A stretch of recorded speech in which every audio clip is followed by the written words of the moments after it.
এই জবাবটা আমাদের জন্য খুবই আমলীয় ব্যাপার, খুবই আমলীয় বিষয়।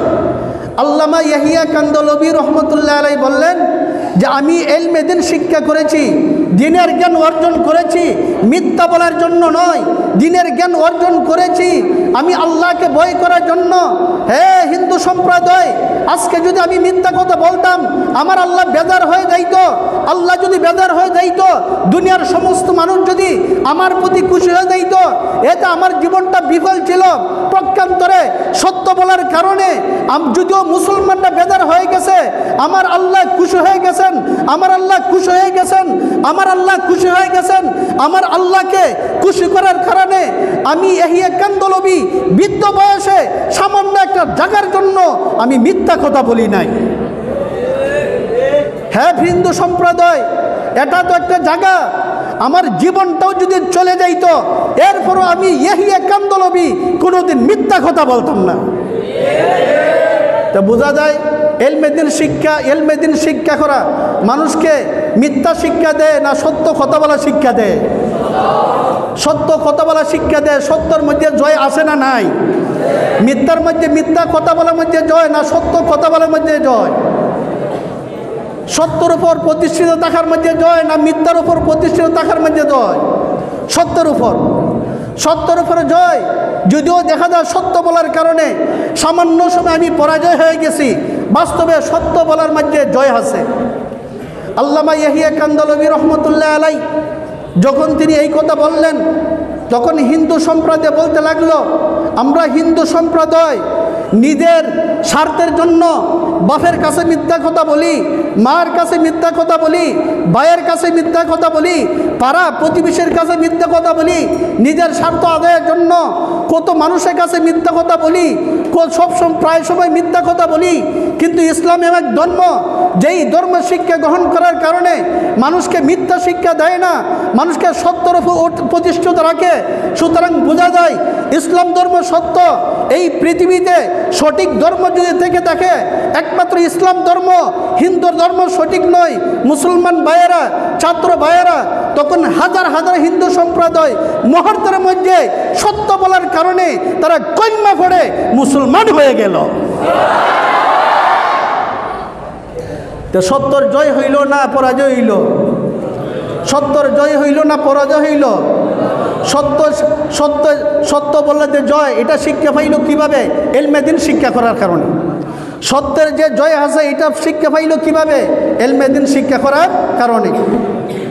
তো মুসলমানদের নিয়ত ছিল এই জায়গাটা যদি মুসলমানদের হয়ে যায় তাহলে আমরা ওই জায়গাতে মসজিদ বানাইব, আল্লাহর ইবাদত করব। আর হিন্দুদের নিয়ত ছিল ওই জায়গাটা যদি আমরা হিন্দুদের হয়ে যায় আমরা ওই জায়গাতে মন্দির বানাইব। এখন হিন্দুর সম্প্রদায় তারা হিন্দু রয়ে গেছে না মুসলমান? কলিমা পড়ে তারা হিন্দু রয়ে গেছে না মুসলমান হয়ে গেছে? মুসলমান হয়ে গেছে। এখন যদি হিন্দু সম্প্রদায় তারা মুসলমান হয়ে গেছে, এখন কি তারা মসজিদ বানাইবে না মন্দির বানাইবে? মা জুড়ে বলো না, মসজিদ বানাইবে না মন্দির? মুসলমানদের নিয়ত ছিল এই জায়গাটা আমাদের হইলে মসজিদ বানাইব, হিন্দুদের নিয়ত ছিল এই জায়গাটা আমাদের হইলে মন্দির বানাইব।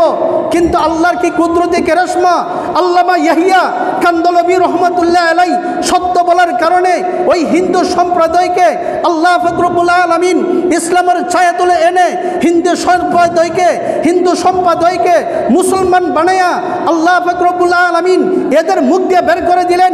আল্লামা ইয়াহিয়া কান্দলবী, আমরা মুসলমান হয়ে গেছি, আজ থেকে মূর্তি পূজা করব না, মন্দিরে যাব না, মূর্তির সামনে মাথা নত করব না, একমাত্র মাথা নত করলে আল্লাহর সামনে করব। আল্লামা ইয়াহিয়া এখন এই জায়গাটা মুসলমানরা শিরিক করতে পারে না, মূর্তি পূজা করতে পারে না। আল্লামা ইয়াহিয়া, আপনাকে আমির বানাইলাম, আপনাকে অভিভাবক বানাইলাম, আপনি এখানে একটা মসজিদ বানান, আমরা ইবাদত করব। ওই জায়গাতে মসজিদ হয়ে গেল। পরিশেষে সবাই মিলে ওই মসজিদে আল্লাহর ইবাদত করতে লাগলো। মসজিদ হইল কি হইল না? মসজিদ হইল সত্য বলার কারণে না মিথ্যা বলার কারণে? মুসলমানদের আশা ছিল ওই জায়গাটা আমাদের হইলে আমরা মসজিদ বানাইতাম। আল্লাহ রব্বুল আলামিন মুসলমানদের আশা পূরণ করছেন কি না? হিন্দু সম্প্রদায়কে আল্লাহ রব্বুল আলামিন মুসলমান বানায়া ওই জায়গাতে আল্লাহ মসজিদের ব্যবস্থা করলেন। ওই জায়গাটা যেই জায়গাতে অতীতকালে হিন্দুরা মূর্তি পূজা করত, ওই জায়গাটা হয়ে গেল মসজিদ। এখন একমাত্র কার ইবাদত চলে? আল্লাহর। কি বলার কারণে? সত্য বলার কারণে। তা আমরা জানি আসিদকু ইংজি ওয়াল কিযবু ইহলিক, সত্য বাঁচায় আর মিথ্যা কি করে? ধ্বংস করে। আল্লামা ইয়াহিয়া কান্দলবী রহমতুল্লাহ আলাই সত্য বলার কারণে মুসলমানরা জিতছে না হারছে? জিতছে। এইভাবে এ থেকে আমাদের শিক্ষা নেওয়া দরকার। আমরাও সবসময় সত্য বলবো ইনশাআল্লাহ, সবসময় সত্য বলবো তো ইনশাআল্লাহ। কে কে সত্য বলবো হাত তুলো। আল্লাহ আমাদেরকে সবসময় সত্য বলার এবং সত্যের উপর অটল থাকার তৌফিক দান ফরমা, বলো আমিন। আল্লাহ বিশ্ব নবী রহমাতুল্লিল আলামিন বলেন যে মান সালাকা তরিকা ইয়ালতামিসু ফীহি ইলমান, যে ব্যক্তি ইলম অন্বেষণ করার জন্য রাস্তা দিয়ে বের হলো, আল্লাহ রব্বুল আলামিন সাহহালাল্লাহু লাহু বিহি তরিকান ইলাল জান্নাহ, আল্লাহ রব্বুল আলামিন ওই ব্যক্তির জন্য জান্নাতের রাস্তা সহজ করে দিবেন। এর কয়েকটা ব্যাখ্যা, ইলমে দ্বীন শিক্ষা করার কারণে আল্লাহ ওই ব্যক্তিকে মাফ করে দিবেন। যেমন ইমাম মুহাম্মদকে ইলমে দ্বীন শিক্ষা দীক্ষা করার কারণে আল্লাহ ওনাকে মাফ করে দিবেন। 2 নম্বর হলো ইলমে দ্বীন শিক্ষা দীক্ষা করার কারণে ওই ব্যক্তির জন্য নামাজ পড়া সহজ হয়ে যাবে, ওই ব্যক্তির জন্য যাকাত দেওয়া সহজ হয়ে যাবে, ওই ব্যক্তির জন্য হজ করা সহজ হয়ে যাবে, ওই ব্যক্তির জন্য রোজা রাখা সহজ হয়ে যাবে, ওই ব্যক্তির জন্য দান খয়রাত করা সহজ হয়ে যাবে, যার কারণে মহান আল্লাহ ওই ব্যক্তিকে মাফ করে দিবেন। এই দিনের জ্ঞান শিক্ষা করার জন্য আমরা যে আসছি, খুশি না বেজার? আর আজকে যে মহান ব্যক্তি আসবেন আল্লামা বিলাল বাওয়া দামাত বারকাতুল আলিয়া, এই আশাতে আমরা খুশি না বেজার? উনি কার খলিফা? আল্লামা জাকারিয়া রহমতুল্লাহি আলাইহির খলিফা। আল্লামা জাকারিয়া রহমতুল্লাহি আলাইহির খলিফা। আল্লামা জাকারিয়া রহমতুল্লাহি আলাইহি হলেন, ওনার পিতা হলেন আল্লামা ইয়াহিয়া কান্দলবী রহমতুল্লাহ আলাই, যাকে বলা হয় ওলি ইবনে ওলি। যাকে বলা হয় কি? ওলি ইবনে ওলি। আল্লামা ইয়াহিয়া কান্দলবী রহমতুল্লাহ আলাই অনেক বড় আল্লাহর ওলি ছিলেন। ওনার জীবনী বললে অনেক সময় চলে যাবে। ওনার ছেলে হলেন আল্লামা জাকারিয়া রহমতুল্লাহ আলাই, যাকে ভারত উপমহাদেশে বলা হয় শাইখুল হাদিস। শাইখুল হাদিস বলতেই আল্লামা ইয়াহিয়া কান্দলবী রহমতুল্লাহ আলাইকে আল্লামা জাকারিয়া কান্দলবী রহমতুল্লাহ আলাইকে বলা হয়। হুসাইন আহমদ মাদানী রহমতুল্লাহ আলাই তিনিও শাইখুল হাদিস ছিলেন, কিন্তু ওনাকে শাইখুল হাদিস বলা হয় না, শাইখুল ইসলাম বলা হয় না। কি বলো? কাসিম নানতুবী রহমতুল্লাহ আলাই তিনিও শাইখুল হাদিস ছিলেন, কিন্তু ওনাকে শাইখুল ইসলাম শাইখুল হাদিস বলা হয় না। শাইখুল হাদিস বলা হয় একমাত্র আল্লামা জাকারিয়া রহমতুল্লাহ আলাই। হাদিসের জগতে ওনাকে এমন শান মর্যাদা আল্লাহ দান করেছেন। ওনার খলিফা হলেন আল্লামা বিলাল বাওয়া দামাত বারকাতুল আলিয়া। উনি আসাতে আমরা খুশি না বেজার? এই খুশি এইভাবে কি হইবে? ওই খুশিটা দেখাইতে হবে আমরা সবাই একত্রিত থাকি, জমা থাকি, সবাই এই মাহফিলে শরিক থেকে আমরা সবাই যদি শরিক থাকতে পারি তাহলে বোঝা যায় আমরা খুশি আছি। এলোমেলোভাবে থাকলে আমরা খুশি আছি এটা বোঝাইবে না। আল্লামা বিলাল বাওয়া দামাত বারকাতুল আলিয়া আমাদের জন্য আকাবির। আমাদের জন্য কি? আকাবির। রাসূল এক হাদিসে বলেন আল বরকতু মা আকাবিরিকুম। আকাবির উলামায়ে কেরামের সভাতে বসলে মহান আল্লাহ বরকত দিয়ে দেন। আকাবিরদের মজলিসে বসলে, সভাতে বসলে মহান আল্লাহ রব্বুল আলামিন বরকত দান করেন। আল্লামা বিলাল বাওয়া দামাত বারকাতুল আলিয়া তিনি আমাদের জন্য আদর্শ, আমাদের জন্য আকাবির। জোরে বলো ঠিক কিনা? ওনার মাহফিলে যদি বসো, ওনার হাদিসের দর্শে যদি বসো, আল্লাহ রব্বুল আলামিন তোমাদের জীবনে বরকত দান করবেন, ইলমে বরকত দান করবেন, হায়াতে বরকত দান করবেন, যৌবনে বরকত দান করবেন, সম্পদে বরকত দান করবেন। বলো না সুবহানাল্লাহ। কারণ রাসূলের কথা সত্য না মিথ্যা? রাসূলের কথার মধ্যে মিথ্যার কোনো লেরবেশ আছে নাকি? তা রাসূল বলেছেন আল বারকাতু মা আকাবিরকুম। রাসূল বলেছেন আকাবির উলামায়ে কেরামের সাথে বসো, আল্লাহ বরকত দিবেন। আকাবির উলামায়ে কেরামের সাথে বসো, আল্লাহ কি দিবেন? বরকত দিবেন। কেন দিবেন?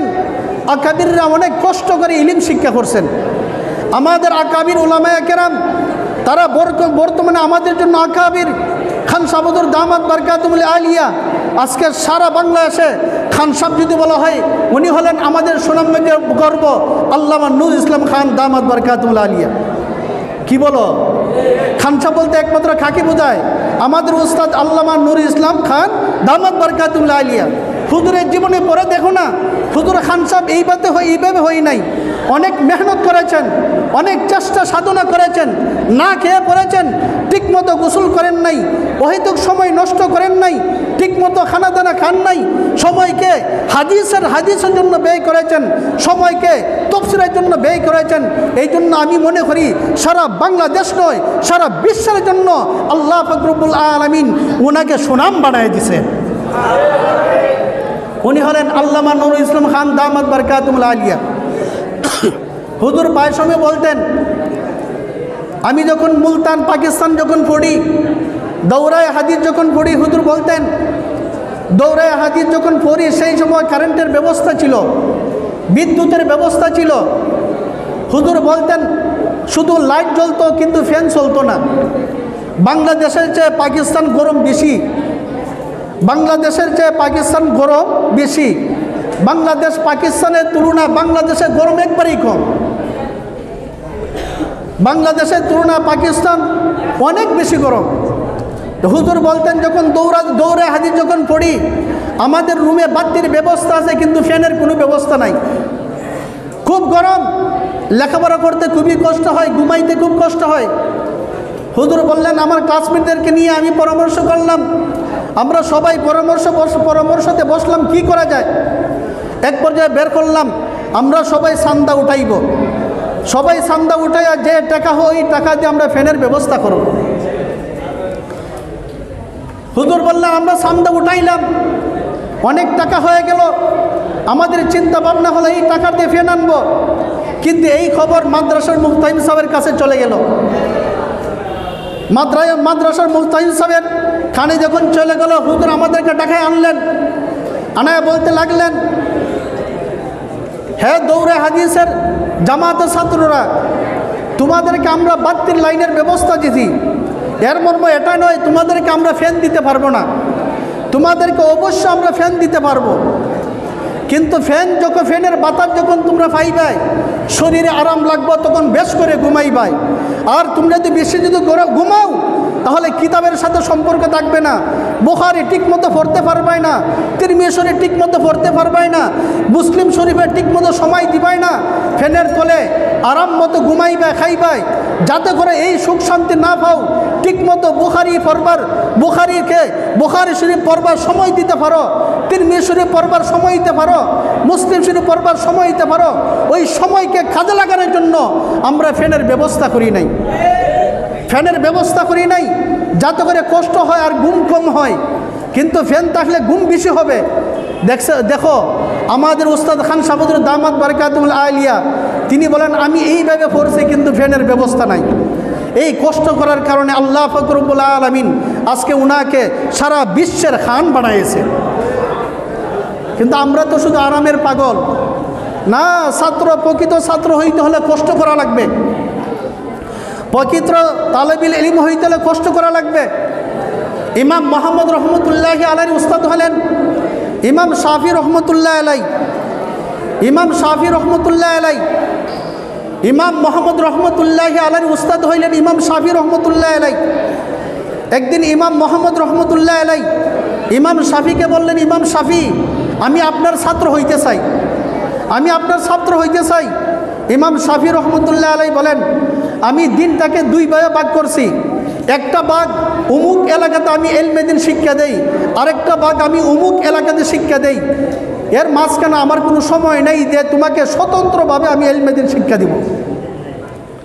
ইমাম শাফি রহমতুল্লাহ আলাই যখন এই কথা বললেন, ইমাম মোহাম্মদ রহমতুল্লাহ আলাই চিন্তা পড়ে গেলেন কি করা যায়। এক পর্যায়ে ভাবতে লাগলেন ইমাম শাফি রহমতুল্লাহি আলাইহির ছাত্র হওয়াই দরকার, ছাত্র হওয়াই দরকার, ছাত্র হতেই হবে। এক পর্যায়ে ইমাম মোহাম্মদ রহমতুল্লাহ আলাই ইমাম শাফিকে বললেন, ইমাম শাফি আপনি যে নিজের বাড়ি থেকে উমুক এলাকাতে যান এলমের শিক্ষা দীক্ষা দেওয়ার জন্য, এই জায়গাতে আপনি কিসের মাধ্যমে যান? ইমাম শাফি রহমতুল্লাহ আলাইহি বলেন আমি ঘোড়ার মাধ্যমে যাই, ঘোড়াতে আরোহণ করে যাই।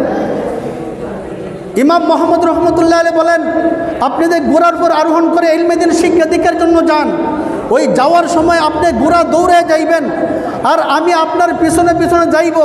আপনি ঘোড়ার উপরে থাকবেন, ঘোড়ার উপর আরোহণ করে যাবেন, আমি আপনার ঘোড়ার পিছনে পিছনে থাকবো। আর নিচে দেখে আমি আপনাকে প্রশ্ন করব, আমি আপনাকে প্রশ্ন করব, আপনি প্রশ্নের জবাব দিবেন। আমার ছাত্র ভাইরা, ইমাম শাফি রহমতুল্লাহ আলাইহি ঘোড়ার উপর আরোহণ করে ঘোড়া চালাইলেন, ঘোড়া দ্রুত বেগে দৌড়তে লাগলো। ইমাম শাফি রহমতুল্লাহ আলাইহি ঘোড়ার উপরে, ইমাম মোহাম্মদ রহমতুল্লাহ আলাইহি ঘোড়ার নিচে দৌড়েন আর ইমাম শাফিকে প্রশ্ন করেন, দৌড়েন আর ইমাম শাফিকে প্রশ্ন করেন। এই মেহনত করার কারণে আল্লাহ পাক রব্বুল আলামিন ওনাকে সারা বিশ্বের ইমাম বানাইয়া দিলেন। মেহনত করার কারণে না করার কারণে? মেহনত করার কারণে। এই জন্য মেহনত করো, তুমি সময়ের কদর করো, তুমি সময়ের মূল্যায়ন করো। সময় তোমাকে একদিন মূল্যবান বানাইবে। তুমি সময়কে কদর করো, সময়কে মূল্যায়ন দাও, সময় একদিন তোমাকে মূল্যবান বানাইবে। বুখারী শরীফকে কদর করো, বুখারী শরীফ ঠিকমতো অধ্যয়ন করো, ঠিকমতো মুতালা করো, ওই বুখারী তোমাকে একদিন মর্যাদান বানাইবে। তিরমিজি শরীফ ঠিকমতো অধ্যয়ন করো, ঠিকমতো মুতালা করো, এই তিরমিজি শরীফ তোমাকে একদিন মূল্যায়ন বানাইবে। তুমি মুসলিম শরীফ ঠিকমতো অধ্যয়ন করো, ঠিকমতো পড়ো, ওই মুসলিম শরীফ একদিন তোমাকে মূল্যবান বানাইবে। তুমি মিশকা শরীফ ঠিকমতো পড়ো, ঠিকমতো মুতালা করো, এই মিশকা শরীফ তোমাকে একদিন মূল্যবান বানাইবে। তুমি জালালান শরীফ ঠিকমতো পড়ো, ঠিকমতো মুতালা করো, ওই জালালান শরীফ তোমাকে একদিন মূল্যবান বানাইবে। তুমি মুখতাসরুল মানি ঠিকমতো পড়ো, ঠিকমতো সময় দাও, ঠিকমতো বুঝো, ঠিকমতো মুতালা করো, ওই মুখতাসরুল মানি একদিন তোমাকে মূল্যবান বানাইবে।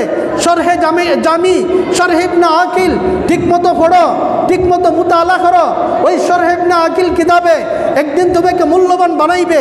কাফিয়া ঠিকমতো পড়ো, ঠিকমতো মুতালা করো, কাফিয়ার জন্য ঠিকমতো সময় দাও, ওই সময় একদিন তোমাকে মূল্যবান বানাইবে। হেদায়েতুন নহ ঠিকমতো পড়ো, ঠিকমতো মুতালা করো, ওই হেদায়েতুন নহ একদিন তোমাকে মূল্যবান বানাই দেয়। দুরুসুন নহ ঠিকমতো পড়ো, দুরুসুন নহ ঠিকমতো মুতালা করো, হিফজ করো, মুখস্থ করো, ওই দুরুসুন নহ একদিন তোমাকে মূল্যবান বানাইবে। ইলমে সরফ ঠিকমতো পড়ো, ঠিকমতো মুতালা করো, ইলমে সরফ ঠিকমতো মুখস্থ করো, ওই ইলমে সরফ একদিন তোমাকে মূল্যবান বানাইবে। জোরে বলো ঠিক কিনা? সময় দিলে না ওহিতুক নষ্ট করলে? সময় দিলে না ওহিতুক নষ্ট করলে? আজকে যারা বুখারী শরীফ পড়ান, আল্লামা নুরুল ইসলাম খান দামাত বারকাতুল আলিয়া, আমাদের ওস্তাদ খান সাবুদুর দামাত বারকাতুল আলিয়া, উনি আজকে বুখারী পড়ান। সারা বাংলাদেশের কয়েকজন শাইখুল হাদিসের মধ্যে একজন হইলেন আমাদের ওস্তাদ খান সাবুদুর দামাত বারকাতুল আলিয়া। উনি আজকে শাইখুল হাদিস হয়েছেন বুখারী মন গড়া পড়ার কারণে, অহেতুক সময় নষ্ট করার কারণে না, বুখারী ঠিকমতো মুতালা করার কারণে, বুখারীকে সময় দেওয়ার কারণে, বুখারী শরীফ পড়ার জন্য সময় দেওয়ার কারণে, বুখারী শরীফ ঠিকমতো মুতালা করার কারণে ওই বুখারী শরীফ ওনাকে সময়ের শাইখুল হাদিস বানিয়ে দিবে। এই জন্য তুমি সময়ের কদর করো, প্রত্যেকটা কিতাবের জন্য তুমি সময় নির্ধারণ করো, এই কিতাবেই তোমাকে মূল্যবান বানাইবে। তুমি সময় নির্ধারণ করো, তুমি সময়কে কদর করো, অহেতুক সময় নষ্ট করবাই না। একটা কথা জেনে রাখো, দুনিয়ার মানুষ তোমাকে দুঃখাইতে পারে কিন্তু সময় কোনোদিন তোমাকে দুঃখা দিবে না। দুনিয়ার মানুষ তোমাকে দুঃখাইতে পারে, দুনিয়ার মানুষ তোমাকে দুঃখাইতে পারে, বুখারী কিতাব তোমাকে দুঃখা দিবে না, বুখারী কিতাব তোমাকে মূল্যবান বানাইবে। দুনিয়ার মানুষ তোমাকে দুঃখাইতে পারে, মুসলিম শরীফ তোমাকে দুঃখাইবে না, মুসলিম শরীফ তোমাকে মূল্যবান বানাইবে। দুনিয়ার মানুষ তোমাকে দুঃখাইতে পারে, তিরমিজি শরীফ তোমাকে দুঃখা দিবে না, তিরমিজি শরীফ তোমাকে মূল্যবান বানাইবে। জোরে বলো ঠিক কিনা? এই জন্য আমরা সময়ের অহেতুক বের করতাম না, কাজে লাগাইতাম। সময়ের আমরা অহেতুক ব্যয় করতাম না, কাজে লাগাইতাম। হ্যাঁ, তোমরা উঠে এবং বসে কেন? হ্যাঁ, উঠে এবং বসে কেন? আমরা কার অপেক্ষামান আছি? কার অপেক্ষার জন্য আছি? আল্লামা বিলাল বাওয়া দামাত বারকাতুল আলিয়া হুজুর অপেক্ষায় আছি না, দুনিয়ার কোনো খেল তামাশা দেখবার লাগে আমরা অপেক্ষায় আছি। কি বলো, দুনিয়ার কোনো খেল তামাশা দেখবার জন্য আছি? আল্লামা বিলাল বাওয়া দামাত বারকাতুল আলিয়া ওনাকে দেখার জন্য অপেক্ষা আছি। উনি আল্লাহর ওলি কি ওলি না? ওলিদের জন্য অপেক্ষা করলে সওয়াব না গুনাহ? ওলিদের জন্য অপেক্ষা করলে সওয়াব না গুনাহ? সওয়াব, এতে কোনো সন্দেহ আছে? এতে কোনো সন্দেহ নাই। বিশ্বনবী রহমাতুল লিল আলামিন কখন আসবেন মসজিদ নববীতে? সাহাবায়ে কেরাম অপেক্ষা থাকতেন কখন আসবেন। কিন্তু নবীজি নাই, নবীদের নাইব হইলেন আল্লামা বিলাল বাবা দামাত বরকাতুহুল আলিয়া। নবীজি নাই, নবীজি ছিলেন রসুল। আল্লামা বিলাল বাবা দামাত বরকাতুহুল আলিয়া উনি হলেন নাইবে রসুল। ওনার জন্য অপেক্ষা করলে সওয়াব হবে না গুনাহ হবে? ইনশাআল্লাহ আমরা অপেক্ষা থাকবো তো ইনশাআল্লাহ। সাবধান, সময়ের মূল্যায়ন করো।